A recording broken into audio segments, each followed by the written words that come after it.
We kindly remind everyone to keep Gabiin nyo dra. Hapit na alas 11. So, mainom sa tao. Ininit nga tubig kay mabiyahe na ta.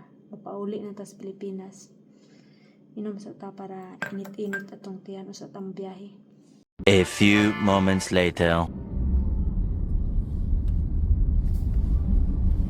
The boarding pass and passport ready for scanning at the gate. Thank you.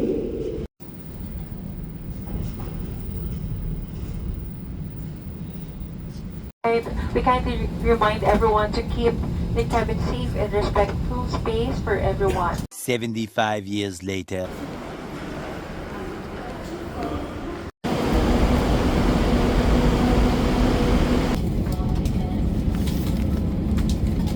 $75 later. Ang among pagbiyahe guys, daghan jud kaayong oras ang kuan usa mi naabot dire.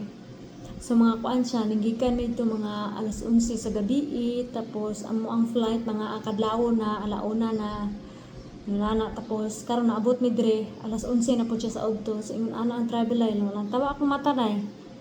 Tawa akong mata kay huloy na kaayo, katulugon kaayo. Pero giinom ra nako nagtambal para dili ko masuka ba.